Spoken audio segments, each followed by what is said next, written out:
ബഹുമാനരായ സഹോദരങ്ങളെ, രക്ഷിതാക്കളെ, അസ്സലാമു അലൈക്കും വറഹ്മത്തുള്ളാഹി. മോളുടെ നിക്കാഹ് നടക്കുകയാണ്. എല്ലാവരും സാദരം വീക്ഷിക്കണമെന്ന് ആഗ്രഹിക്കുന്നു. എല്ലാവർക്കും സ്വാഗതം. ബിസ്മില്ലാഹിർ റഹ്മാനിർ റഹീം. വമിൻ ആയാതിഹി അൻ ഖലഖ ലക്കും മിൻ അൻഫുസികും അസ്വാജ ലിതസ്കുനു ഇലൈഹാ വജഅല ബൈനകും മവദ്ദതൻ വറഹ്മ ഇന്ന ഫീ ദാലിക ലആയാതിൻ ലിഖൗമി യതഫക്കറൂൻ. സ്വദഖല്ലാഹുൽ അലിയ്യുൽ അസീം. അല്ലാഹുമ്മ ലക്കൽ ഹംദു ബിൽ ഈമാൻ, അല്ലാഹുമ്മ ലക്കൽ ഹംദു ബിൽ ഇസ്ലാം, അല്ലാഹുമ്മ ലക്കൽ ശുക്റു ബിൻ നിഅമതി ലത്തി അൻഅംത അലൈനൽ ജദീദി വൽ ഖദീം. അഷ്ഹദു അൻ ലാ ഇലാഹ ഇല്ലല്ലാഹു വഹ്ദഹു ലാ ശരീക ലഹു ലഹുൽ മുൽക്കു വലഹുൽ ഹംദ് യുഹ്യി വയുമീത് വഹുവ അലാ കുല്ലി ഷൈഇൻ ഖദീർ. ലാ ഇലാഹ ഇല്ലല്ലാഹു വഹ്ദഹു അൻജസ വഅദ വനസറ അബ്ദ വഹസമൽ അഹ്സാബ വഹ്ദ. അസ്സലാത്തു വസ്സലാമു അലാ നബിയ്യിനാ വഹാദീനാ വമുർഷിദിനാ മുഹമ്മദിൻ സ്വല്ലല്ലാഹു അലൈഹി വസല്ലം വഅലാ ആലിഹി വഅസ്ഹാബിഹി അജ്മഈൻ. ഏറെ സ്നേഹാദരവുകൾ നിറഞ്ഞ സഹോദരന്മാരെ, സഹോദരിമാരെ, അസ്സലാമു അലൈക്കും വറഹ്മത്തുള്ളാഹി തആല വബറകാതുഹു. വളരെ സന്തോഷകരമായ ഒരു നിക്കാഹ് ചടങ്ങിന് സാക്ഷ്യം വഹിക്കാനാണ് നാം ഇവിടെ ഒരുമിച്ച് കൂടിയിട്ടുള്ളത്. കുടുംബം എന്ന് പറഞ്ഞാൽ ഭൂമിയിലെ ഏറ്റവും ശ്രേഷ്ഠമായ, ഭൂമിയിലെ ഏറ്റവും പവിത്രമായ സ്ഥാപനമാണ്. മനുഷ്യനെ സംബന്ധിച്ചിടത്തോളം അവൻ ഒരു സാമൂഹ്യ ജീവിയാണ്. മറ്റ് ജീവജാലങ്ങളിൽ നിന്ന് മനുഷ്യനെ വേർതിരിക്കുന്ന ഏറ്റവും സുപ്രധാനമായ ഘടകം അവന്റെ കുടുംബജീവിതവുമാണ്. മറ്റ് ജീവജാലങ്ങളെ സംബന്ധിച്ചിടത്തോളം മാതാപിതാക്കൾ, മക്കൾ, ഇണകൾ, സഹോദരങ്ങൾ, ബന്ധുമിത്രാദികൾ, അവർക്കിടയിൽ ധാർമ്മികവും സദാചാരപരവുമായ അതിർവരമ്പുകളും പരിധികളും നിയമങ്ങളും പാലിക്കുന്ന വ്യവസ്ഥാ സംവിധാനങ്ങൾ, ഇതൊന്നും ബാധകമല്ല. പക്ഷെ മനുഷ്യൻ അങ്ങനെയല്ല. ഭൂമിയിലെ ആദ്യത്തെ മനുഷ്യൻ അബൂന അബുൽ ബഷർ ആദം അലൈഹി സ്വലാത്തു വസ്സലാമിനെയും ഹവ്വയെയും അല്ലാഹു സുബ്ഹാനഹു വ തആല സൃഷ്ടിക്കുന്ന ഘട്ടത്തിൽ തന്നെ പറഞ്ഞു വെക്കുന്ന ആദ്യത്തെ വർത്തമാനം, യാ ആദം ഉസ്കുൻ അൻത വ സൗജുകൽ ജന്ന. ആദമേ, നീയും നിന്റെ ഇണയും കൂടി സ്വർഗത്തിൽ പ്രവേശിക്കുക. ഒരു മനുഷ്യന് തനിയെ ആസ്വദിക്കാനുള്ളതല്ല അവന്റെ കുടുംബജീവിതം. അവന്റെ ഭൂമിയിലെ ജീവിതം ഏകനായി അനുഭവിച്ച് ആസ്വദിച്ച് അവസാനിപ്പിക്കാനുള്ളതല്ല, ഇണയോടൊപ്പം ആസ്വാദനങ്ങളിലേക്ക് പ്രവേശിക്കാനാണ്. എന്ന് മാത്രമല്ല, അതേ ആദം അലൈഹി സ്വലാത്തു വസ്സലാമിന്റെയും ഹവ്വയുടെയും ഭൂമിയിലെ ജീവിതത്തെ കുറിച്ച് നമ്മൾ പരിശോധിക്കുമ്പോൾ മനുഷ്യ ജീവിതത്തിന്റെ ഭൂമിയിലെ ആരംഭം ഇണയെ തേടിയുള്ള യാത്രയാണ് എന്ന് കാണാൻ കഴിയും. നമ്മൾ ആലോചിച്ച് നോക്കൂ. ആദം അലൈഹി സ്വലാത്തു വസ്സലാം ഹവ്വയെ തേടി യാത്ര ചെയ്യുന്നു. ഹവ്വ ആദമിനെ തേടി യാത്ര. ഇണയെ തേടിയുള്ള കുടുംബം എന്ന് പറയുന്ന മഹാസ്ഥാപനം രൂപീകരിച്ചെടുക്കാനുള്ള ഒരു പ്രയാണമാണ് ഭൂമിയിലെ ജീവിതം. ഇതിന്റെ മറ്റൊരു ഭാഷ്യം എന്താണ് എന്ന് ചോദിച്ചാൽ, നീയും നിന്റെ ഇണയും കൂടി സ്വർഗത്തിൽ പ്രവേശിക്കുക എന്ന് പറയുന്നിടത്ത് നീയും നിന്റെ ഇണയും ഉള്ളിടത്തേക്ക് സ്വർഗത്തെ കൊണ്ടുവരിക എന്ന് നമുക്ക് വഴിമാറി ചിന്തിക്കാം. അഥവാ നീയും നിന്റെ ഇണയും നിന്റെ മക്കളും നിന്റെ കുടുംബാംഗങ്ങളും ഉള്ളിടത്തേക്ക് സ്വർഗീയമായ ആനന്ദങ്ങളും അനുഭൂതികളും കൊണ്ടുവരിക. കാരണം ഇത് ഏറ്റവും ശ്രേഷ്ഠമായ, നിന്നെ സാമൂഹ്യ ജീവിയാക്കി വളർത്തിക്കൊണ്ടുവരുന്നതിൽ, മനുഷ്യനെ ഏറ്റവും നല്ല മനുഷ്യനാക്കി മാറ്റുന്നതിൽ സുപ്രധാനമായ പങ്ക് വഹിക്കുന്നത് അവന്റെ കുടുംബജീവിതം തന്നെയാണ്. നമ്മളൊന്ന് ആലോചിച്ച് നോക്കൂ. ഇവിടെ വിവാഹിതരാകുന്ന രണ്ട് വ്യക്തികൾ രണ്ട് പർവ്വതങ്ങൾക്ക് മുകളിൽ നിന്ന് പൊട്ടിയൊഴുകുന്ന നദികൾ പോലെയാണ്. പർവ്വതത്തിന്റെ ഉയരത്തിനനുസരിച്ച് നദിയുടെ ഒഴുക്കിന് വേഗത കൂടും. ഒരുപക്ഷെ ഒരു നദി കുത്തി ഒഴുകുന്നതായിരിക്കും. അതിൽ ചേറും ചെളിയും കമ്പും ചുള്ളിക്കമ്പും എല്ലാം ഉണ്ടാകാം. പക്ഷെ മറ്റൊരു നദി ശാന്തമായി പുൽത്തകിടികളിലൂടെ ഒഴുകി വരും. ഈ രണ്ട് നദികളും ഒരു പോയിന്റിൽ ഒന്നായി കഴിഞ്ഞാൽ പിന്നെ രണ്ട് നദിയുടെ പ്രകൃതമല്ല, ഒരൊറ്റ നദിയായിട്ടേ മുന്നോട്ട് പോകാൻ പാടുള്ളൂ.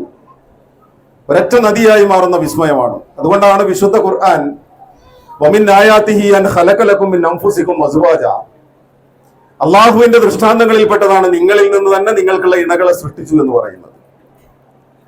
ആ ദൃഷ്ടാന്തത്തിന്റെ ഭാഗമായി നിങ്ങൾ ഇണകളായി പരസ്പരം അറിഞ്ഞ് അടുത്ത് ഇടപഴകി ജീവിക്കുമ്പോൾ നിങ്ങൾക്കിടയിൽ ഉണ്ടാകേണ്ട ഏറ്റവും വലിയ രസതന്ത്രം എന്ന് പറയുന്നത് മവദ്ദത്തൻ വറഹ്മ, പ്രണയമാണ്, അനുരാഗവും കാരുണ്യവുമാണ്.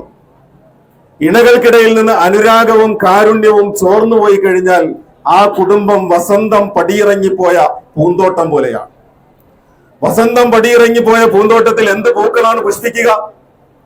വസന്തം പടിയിറങ്ങിപ്പോയിടത്ത് ഏത് പ്രാണികളാണ്, ഏത് ചെറുപ്രാണികളാണ് അതിൽ നിന്ന് മധുനുകരാൻ വേണ്ടിയിട്ട് പറന്നിറങ്ങുക? അതിന്റെ സൗന്ദര്യവും സൗരഭ്യവും എന്താണ്? അപ്പൊ വസന്തം പടിയിറങ്ങി പോകുന്നതല്ല ജീവിതം എന്ന് പറയുന്നത്. ജീവിതം വസന്തം അനുഭവിക്കാനും ആസ്വദിക്കാനുമുള്ളതാണ്. കുടുംബജീവിതം എന്ന് പറഞ്ഞാൽ 4 ചക്രമുള്ള വാഹനം പോലെയാണ് എന്ന് പലപ്പോഴും പറയും. മാതാപിതാക്കളും മക്കളും തമ്മിലുള്ള ബന്ധം അതിന്റെ 1ാമത്തെ ചക്രമാണ്. ഇണകൾക്കിടയിലുള്ള പരസ്പര ബന്ധം അതിന്റെ 2ാമത്തെ ചക്രമാണ്. സഹോദരങ്ങൾക്കിടയിലുള്ള ബന്ധം 3ാമത്തെ ചക്രമാണ്. ബന്ധുമിത്രാദികളും സുഹൃത്തുക്കളും തമ്മിലുള്ള ബന്ധം അതിന്റെ 4ാമത്തെ. ഈ 4 ചക്രങ്ങളും തുല്യമായ അളവിലുള്ള ചക്രമാകണം. ഒരു ചക്രം വലുതും മറ്റൊന്ന് ചെറുതുമായാൽ ആ വാഹനം മുന്നോട്ട് പോകുന്നത് ഏങ്കോണിച്ചാണ്. ഒരു ചക്രം പഞ്ചറായി കഴിഞ്ഞാൽ പിന്നെ ആ വാഹനത്തിന് ലക്ഷ്യസ്ഥാനത്തേക്ക് സഞ്ചരിക്കാൻ സാധ്യമല്ല. എന്നതുപോലെ കുടുംബജീവിതത്തിന്റെ എല്ലാ മേഖലകളും ഏറ്റവും സുതാര്യമായി, കൃത്യമായി, വ്യക്തമായി മുന്നോട്ട് പോകുന്നിടത്താണ് അതിന്റെ മനോഹാരിതയും അതിന്റെ സ്വർഗീയ അനുഭൂതികളും നമുക്ക് നേടിയെടുക്കാൻ കഴിയുക എന്നാണ് ഞാൻ സൂചിപ്പിച്ചതിന്റെ ചുരുക്കം. പ്രിയമുള്ളവരെ, നമ്മൾ ആലോചിച്ച് നോക്കിയിട്ടുണ്ടോ? 1400 വർഷങ്ങൾക്ക് മുൻപ് ഒരു വിവാഹം നടക്കുന്നുണ്ട്. ഒരു ചെറുപ്പക്കാരൻ വൃദ്ധനായ ഒരു മനുഷ്യന്റെ അടുത്ത് വന്നിട്ട് ചോദിച്ചു, എനിക്ക് താങ്കളുടെ മകളെ വിവാഹം ചെയ്തു തരുമോ? ആ വൃദ്ധനായ മനുഷ്യൻ ഈ ചെറുപ്പക്കാരനോട് അന്ന് മറുപടി ഒന്നും പറഞ്ഞിട്ടില്ല. പക്ഷെ തൊട്ടടുത്ത ദിവസം തന്റെ മകളുമായി കൂടിയാലോചിച്ച് മകളുടെ അനുവാദം വാങ്ങിയതിനു ശേഷം ഈ ചെറുപ്പക്കാരനോട് വന്നിട്ട് പറയുകയാണ്, എന്റെ മകൾ സമ്മതിച്ചിട്ടുണ്ട്, പക്ഷെ നിന്റെ കയ്യിൽ മഹർ കൊടുക്കാൻ എന്താണുള്ളത്? അപ്പൊ ഈ ചെറുപ്പക്കാരൻ പറയുന്നത്, എന്റെ കയ്യിൽ മഹർ കൊടുക്കാൻ ഒന്നുമില്ല. ശരി, നിന്റെ കയ്യിൽ ഒരു പടയങ്കി ഉണ്ടായിരുന്നല്ലോ, നീ യുദ്ധഭൂമികളിലേക്ക് പോകുമ്പോൾ ഉപയോഗിച്ചിരുന്നത്. ആ പടയങ്കി എവിടെയാണ്? അത് വീട്ടിലുണ്ട്. എങ്കിൽ അത് കൊണ്ടുപോയി അങ്ങാടിയിൽ വിൽപ്പന നടത്തുക, കിട്ടുന്ന മൂല്യവുമായി മടങ്ങി വരിക. അങ്ങനെ ഈ ചെറുപ്പക്കാരൻ പടയങ്കി വിൽപ്പന നടത്തി 49 ദീനാറുമായിട്ട് വന്ന് ഈ വൃദ്ധനായ മനുഷ്യന്റെ കൈവെള്ളയിൽ വെച്ചു കൊടുക്കുമ്പോ പള്ളിക്കകത്തേക്ക് വിളിച്ചു കയറ്റിയിട്ട് 2 സാക്ഷികളുടെ മുമ്പിൽ വെച്ച് തന്റെ മകളുടെ നിക്കാഹ് കർമ്മം നടത്തി കൊടുക്കുന്ന ലളിതമായ ഒരു ചടങ്ങ് ചരിത്രത്തിൽ തങ്കലിപികളിൽ കോറി വെച്ചിട്ടുണ്ട്. ആരാണെന്നറിയോ ഈ ചെറുപ്പക്കാരൻ? അലി ഇബ്നു അബീ ത്വാലിബ് റളിയല്ലാഹു അൻഹു. ആരാണെന്നറിയോ ഈ വൃദ്ധൻ? ഹബീബായ അള്ളാഹുവിന്റെ റസൂൽ തിരുമേനി സല്ലല്ലാഹു അലൈഹി വസല്ലം. എത്ര ലളിതമാണ്, എത്ര സുന്ദരമാണ്, എത്ര മനോഹരമാണ്, എത്ര ഗാംഭീര്യമാർന്നതാണ് ഇസ്ലാമിന്റെ വിവാഹ സങ്കല്പം എന്ന് ഹബീബായ റസൂൽ തിരുമേനി സല്ലല്ലാഹു അലൈഹി വസല്ലം പഠിപ്പിക്കുന്നുണ്ട്. അവിടെയാണ് ഇന്നത്തെ വിവാഹ ആഘോഷങ്ങളിൽ ഞാനും നിങ്ങളും കണ്ടുകൊണ്ടിരിക്കുന്ന കെട്ടുകാഴ്ചകളുടെ മാത്രം അകമ്പടിയോട് കൂടിയിട്ടുള്ള വിവാഹ മാമാങ്കങ്ങളായി മാറിപ്പോയത്. ഏറ്റവും വലിയ ഇസ്ലാമിക സമൂഹം അഭിമുഖീകരിച്ചുകൊണ്ടിരിക്കുന്ന ഏറ്റവും വലിയ ദൂരത്തിന്റെ 2 മേഖലകൾ ഏതാ? ഒന്ന് വിവാഹത്തിൻ്റെതും മറ്റൊന്ന് വീട് നിർമ്മാണവുമാണ്. അല്ലെ? അങ്ങനെയാണ് നമ്മളത് പരിശോധിക്കുമ്പോൾ മനസ്സിലാക്കാൻ കഴിയുക. യഥാർത്ഥത്തിൽ ഏറ്റവും ലളിതമായും സുന്ദരമായും നടക്കേണ്ട ഒരു കർമ്മം ഭൂമിയിൽ അസ്ഥിവാരമിടുകയാണ്. ആകാശത്തേക്ക് തല ഉയർത്തിപ്പിടിച്ച് ഈ കുടുംബത്തെ ഈ ഭൂമിയിലേക്ക് വേണ്ടി മാത്രം നൽകിയതല്ല. വിശുദ്ധ ഖുർആൻ പങ്കുവെക്കുന്ന ഏറ്റവും മനോഹരമായ സ്വപ്നം ഏതാണെന്നറിയോ? APJ അബ്ദുൽ കലാം പറഞ്ഞ പോലെ, നിങ്ങൾ ഉറങ്ങുമ്പോൾ കാണുന്നതല്ല സ്വപ്നം, നിങ്ങളെ ഉറങ്ങാൻ അനുവദിക്കാത്തതാണ് സ്വപ്നം. നേടിയെടുക്കാൻ വേണ്ടി നിങ്ങൾ ഇങ്ങനെ സഞ്ചരിച്ചുകൊണ്ടേയിരിക്കണം, നിങ്ങൾ പ്രയാണം നടത്തിക്കൊണ്ടേയിരിക്കണം. നിങ്ങൾ നേടിയെടുത്തതിന് ശേഷമേ നിങ്ങൾക്ക് അതാണ് സ്വപ്നം എന്ന് പറയുന്നത്. ആ സ്വപ്നം വിശുദ്ധ ഖുർആൻ പങ്കുവെക്കുന്നത് കുടുംബവുമായി ബന്ധപ്പെട്ടാണ്. ഹും വ അസ്വാജുഹും ഫീ ലിലാലിൻ അലൽ അറായികി മുത്തഖിഊൻ. അവരും അവരുടെ ഇണകളും ചാരുമഞ്ചങ്ങളിൽ പരസ്പരം അഭിമുഖമായിരുന്ന് സംസാരിക്കുന്ന സ്വർഗം. അപ്പൊ ഭൂമിയിൽ ജീവിച്ചു തീർക്കാനുള്ളതല്ല. ഭൂമിയിൽ നിന്ന് തന്റെ ഇണകളെയും മക്കളെയും കൈപിടിച്ച് നേരെ സ്വർഗത്തിലേക്ക് കൂട്ടിക്കൊണ്ടുപോകണമെന്ന് അല്ലാഹു സുബ്ഹാനഹു വ തആല വിശ്വസിച്ച് ഏൽപ്പിച്ചു തരുന്ന ഒരു വലിയ സ്വത്താണ് നമ്മുടെ കുടുംബം എന്ന് പറയുന്നത്. നമ്മൾ ഇണകളെ കുറിച്ച് നമ്മൾ മനസ്സിലാക്കണം, നമ്മുടെ കുടുംബത്തെ കുറിച്ച് നമ്മൾ മനസ്സിലാക്കണം.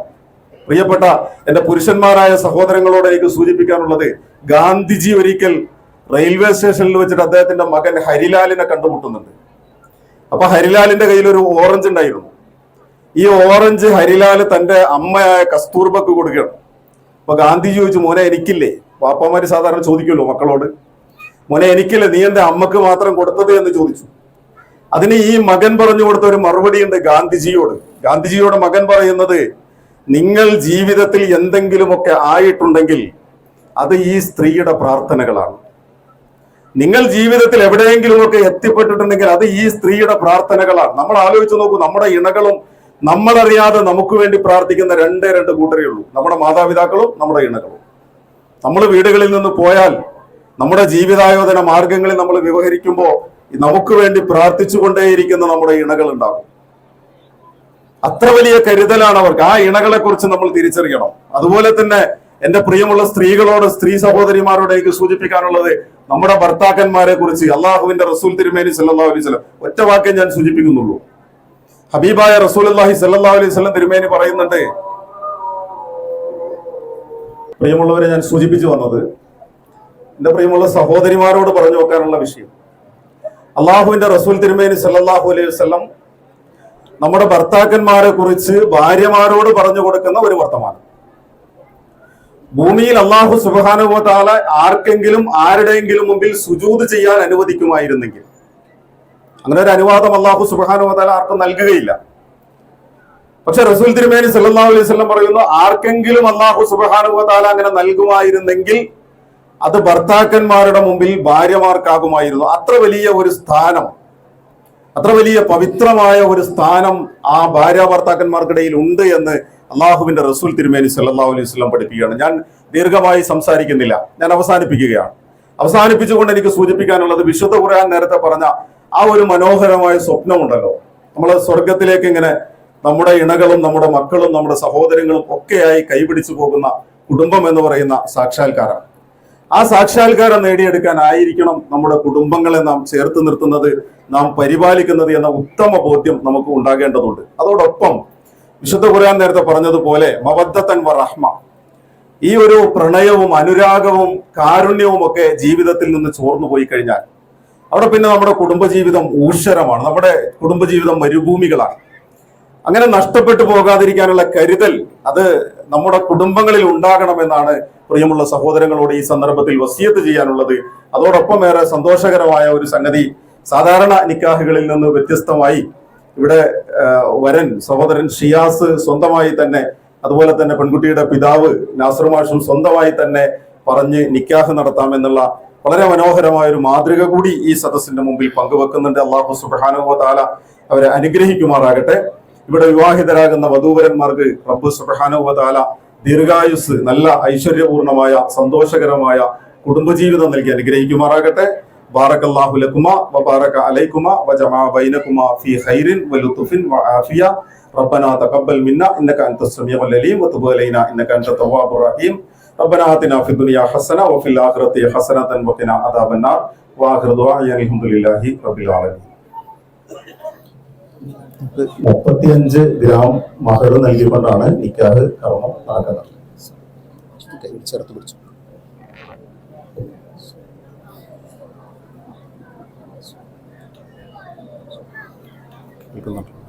ശ്രദ്ധിച്ചോളണ്ട, അത് സാക്ഷികൾ. ഞാൻ എൻ്റെ പ്രിയപ്പെട്ട മോൻ ഷിയാസിന് താങ്കൾ നൽകിയ ഈ സ്വർണം മഹറായി സ്വീകരിച്ചുകൊണ്ട് എൻ്റെ മോളെ താങ്കൾക്ക് ഞാൻ ഉള്ളിയായി പൊതുവായി നൽകിയിരിക്കുന്നു. താങ്കളുടെ മകളെ എനിക്ക് ഉമ്മയായി നൽകിയിരുന്നു. അല്ലാഹുവിൻ്റെ നാമത്തിൽ ഞാൻ സ്വീകരിച്ചിരിക്കുന്നു.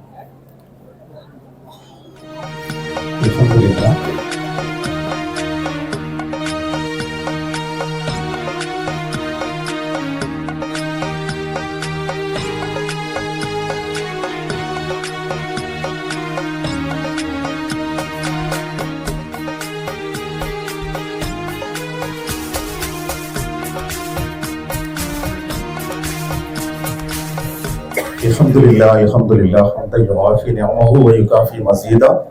അല്ലാഹുമ്മ സല്ലി വസല്ലിം അലാ റസൂലിക സയ്യിദിനാ മുഹമ്മദിൻ വഅലിഹി വഅസ്ഹാബിഹി വസല്ലം. റബ്ബനാ തഖബ്ബൽ മിന്നാ ഇന്നക അൻതസ് സമീഉൽ അലീം വതുബ് അലൈനാ ഇന്നക അൻതത് തവ്വാബുർ റഹീം. أيها الزوجان بارك الله لكما وبارك عليكما وجمع بينكما في خير ولطف وعافية. بارك الله لكما وبارك عليكما وجمع بينكما في خير ولطف وعافية. بارك الله لكما وبارك عليكما وجمع بينكما في خير ولطف وعافية. اللهم بارك لنا في أهلنا وفي أزواجنا وفي أموالنا وفي أولادنا يا رب العالمين.